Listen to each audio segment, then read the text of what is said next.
नमस्कार प्रिय विद्यार्थियों, स्वागत है आप सभी का हिंदी साहित्य और व्याकरण गुरु चैनल में। जैसे कि आपको पता है, हम भारतीय काव्य शास्त्र से संबंधित महत्वपूर्ण प्रश्नों को कर रहे हैं आजकल। कुछ प्रश्न हम व्याख्या के साथ भी कर लेते हैं। आपने अगर इनकी व्याख्या भी पूछनी है या इनके बारे में कुछ भी पूछना है तो आप मुझे नीचे कमेंट करके पूछ सकते हैं। तो आइए शुरू करते हैं। अपने चैनल पे भारतीय काव्य शास्त्र का तीसरा भाग है ये। पिछले दो भाग आपको नीचे डिस्क्रिप्शन में भी मिल जाएंगे। उसके अलावा आप ऊपर आई कार्ड में भी देख सकते हैं या वीडियो ख़त्म होने के बाद एंड स्क्रीन आता है, उसमें भी आपको मिल जाएगा। हमारे चैनल की प्लेलिस्ट बनी हुई है जिसमें आपको अलग अलग विषयों से संबंधित अलग अलग वीडियो बहुत सारे मिल जाएंगे, आप उनमें देख सकते हैं। आइए शुरू करते हैं। आज का पहला प्रश्न है, प्रमुख काव्य हेतु कौन कौन से हैं? प्रतिभा, गौण, व्युत्पत्ति या अभ्यास? तो प्रमुख काव्य हेतु में प्रतिभा, व्युत्पत्ति और अभ्यास, इन तीन को लिया जाता है। प्रतिभा, व्युत्पत्ति और अभ्यास। प्रतिभा होता है किसी भी चीज़ को करने का टैलेंट, जिसे हम आजकल देखते ही हैं, इनबॉर्न टैलेंट होता है बच्चों में, खुद से ही वो चीज़ अपने आप से ही आ जाती है। थोड़ा सा उसको बताने की ज़रूरत होती है। 5 बच्चों में से एक बच्चा या 2 बच्चे ऐसे निकल ही आते हैं जिनमें वो चीज़ बहुत आराम से अच्छे से समझ आ जाती है। जैसे नृत्य की कला है, तो कुछ बच्चों को हम सिखाते रह जाते हैं, वो नहीं कर पाते हैं, लेकिन कुछ बच्चे बिल्कुल आसानी से एक ही बार में समझ जाते हैं। तो ये होती है प्रतिभा। व्युत्पत्ति, उससे उत्पन्न करना, कुछ आपके अंदर है, कुछ किसी ने मेहनत करके आपको सिखा समझा कर आगे बढ़ा दिया, तो उसे हम व्युत्पत्ति कहेंगे। उसके बाद आता है अभ्यास। करत करत अभ्यास से जड़मति होत सुजान। ये अभ्यास है। अगर हम अभ्यास अच्छे से करते हैं तो हमें और अच्छे से समझ आता है। पिछले वीडियो में मैंने आपसे कहा था कि हम कुछ काव्य शास्त्रियों के जन्म काल के या उनके रचना काल के संबंध में बात करेंगे, तो आज हम करते हैं। मैंने इस क्रम से याद किया हुआ है: भरत, भामा, दंडी, वामन, उद्भट, रुद्रट, रूप्यक। यहाँ तक एक सीरीज़ चलती है मेरी, क्योंकि शंकुक और आनंदवर्धन है तो 9वीं शती के ही, लेकिन 9वीं शती तक के मैंने ऐसे एक रट्टा सा कह सकते हैं वो लगा रखा है। तो भरत मुनि जी का है नाट्यशास्त्र, भामा जी का है काव्यालंकार, दंडी काव्यादर्श, क्योंकि काव्यादर्श में द आ जाता है तो मैंने दंडी याद कर लिया। काव्य अलंकार सूत्रवृत्ति है, वामन जी का 8वीं शती आ गई। रुद्रट जी जो कि 9वीं शती के हैं और रूप्यक जी भी 9वीं शती के ही हैं, इनके हैं काव्य अलंकार और अलंकार सर्वस्व। आनंदवर्धन ध्वन्यालोक, रुद्र भट्ट श्रृंगार तिलक, राजशेखर काव्य मीमांसा। इसके बाद दिए गए हैं भट्टलोलट जी और अभिनव गुप्त जी, ये रसूत्र के व्याख्याता ही हैं। अभिनव गुप्त जी का ध्वन्यालोक, कुंतक वक्रोक्ति जीवितम, वक्रोक्ति संप्रदाय है कुंतक जी का। भोजराज जी के दिए गए हैं सरस्वती कंठाभरण और श्रृंगार प्रकाश और सरस्वती कंठाभरण, दोनों ही बहुत बहुत बहुत प्रसिद्ध हैं। सागर नंदी जी यहाँ दिया गया है, मैंने कभी याद नहीं किया, सॉरी, 11वीं शती है।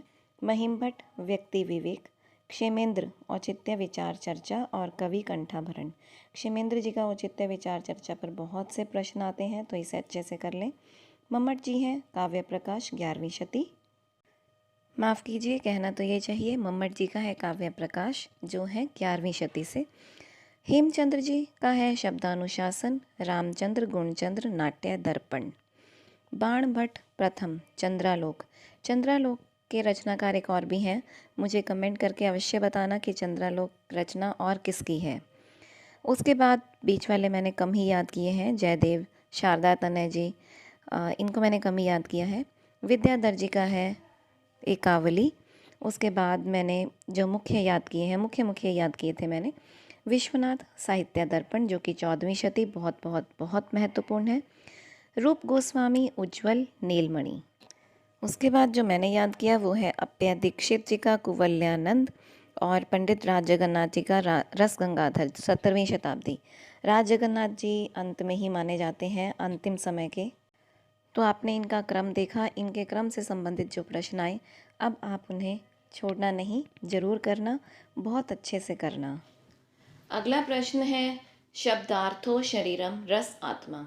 शब्दार्थो शरीरम रस आत्मा, रस को काव्य का प्राण तत्व मानते हुए ये कथन किसने दिया? तो शब्दार्थो शरीरम रस आत्मा कहा राजशेखर जी ने। और ऊपर हमने क्या पढ़ा है अभी अभी, मुख्य अर्थ के साथ लक्ष्यार्थ का संबंध ही लक्षणा है, ये कहा रस गंगाधर जी ने। अगला प्रश्न करते हैं, रस के मुख्य अवयव कौन कौन से हैं? स्थायी भाव, विभाव, निष्पत्ति या अनुभाव। इन चारों में से रस के मुख्य अवयव हैं तीन। वो हैं स्थायी भाव, विभाव और अनुभाव। स्थायी भाव 9 होते हैं, कि जैसे कि 9 रस होते हैं, उनके 9 ही स्थायी भाव हो गए। विभाव मतलब कारण, हमने पिछले वीडियो में भी किया था, जिस कारण से सामने वाले को पता चलता है कि उसके मन में कोई भाव चल रहा है। आइए अब अगला प्रश्न करते हैं, शब्दार्थो शरीरम रस आत्मा। शब्दार्थो शरीरम रस आत्मा। रस को काव्य का प्राण तत्व मानते हुए ये कथन किसने कहा? ये कहा राजशेखर जी ने। शब्दार्थो शरीरम रस आत्मा, राजशेखर। और ऊपर हमने अभी पढ़ा था, मुख्य अर्थ के साथ लक्ष्यार्थ का संबंध ही लक्षणा है। मुख्य अर्थ के साथ लक्ष्यार्थ का संबंध ही लक्षणा है, ये कहा रस गंगाधर जी ने। और शब्दार्थो शरीरम रसात्मा, ये राजशेखर जी ने। अगला प्रश्न है, रस के मुख्य अवयव कौन कौन से हैं? तो स्थायी भाव, विभाव, निष्पत्ति, अनुभाव।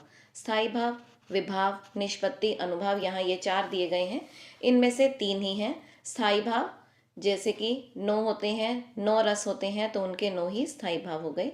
उसके अलावा विभाव जिसे हम कारण कहते हैं, और अनुभाव, इन चारों में से ये 3 हुए। अगला प्रश्न है, किसी प्रभावोत्पादक और मनोरंजन लेख, बात या वक्तृता का नाम कविता है। किसी प्रभावोत्पादक और मनोरंजन लेख, बात या वक्तृता का नाम कविता है। ये कथन किसने कहा? इसकी भाषा से ही समझ आ रहा है कि ये कथन महावीर प्रसाद द्विवेदी जी का है। महावीर प्रसाद द्विवेदी जी। सर्वश्रेष्ठ क्रम में सर्वश्रेष्ठ शब्द काव्य है। Poetry is the best word in best order, इसे इंग्लिश में कहा जाता है, और ये कथन है कॉलरिज का। कॉलरिज पाश्चात्य काव्यशास्त्र के मुख्य बहुत महत्वपूर्ण काव्यशास्त्री माने जा सकते हैं। सर्वश्रेष्ठ क्रम में सर्वश्रेष्ठ शब्द काव्य है। अगला प्रश्न है, काव्य शब्दों अयम गुण अलंकार संस्कृत्यो शब्दार्थयोर वर्तते। ये कथन किसका है? ये कथन है वामन जी का। दोबारा से मैं कथन पढ़ देती हूँ। काव्य शब्दों अयम गुण अलंकार, जहाँ भी गुण अलंकार आ जाए, गुण आ जाए, वहाँ पर ज़्यादातर, मैं सभी में नहीं कहूँगी, लेकिन ज़्यादातर वामन जी होते हैं, क्योंकि उनका रीति संप्रदाय है और उन्होंने 10 गुण, शब्द गुण और 10 अर्थ गुणों की बारे में कहा है, तो इसलिए हम इसे ज़्यादातर 90%, 95% वामन कह सकते हैं। अगला प्रश्न है, रस निष्पत्ति के संदर्भ में मुख्य मत कौन सा है?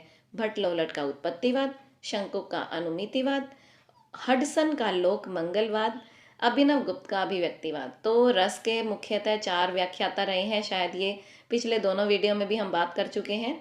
तो ये उन चारों में से पहले हैं भट्ट लोलट जी, उत्पत्तिवाद, शंकुक जी दूसरे हैं अनुमितिवाद, तीसरे हैं भट्ट नायक जी, जिनकी जगह इन्होंने हडसन दे दिया, हम उसे निकाल देते हैं, वो गलत है।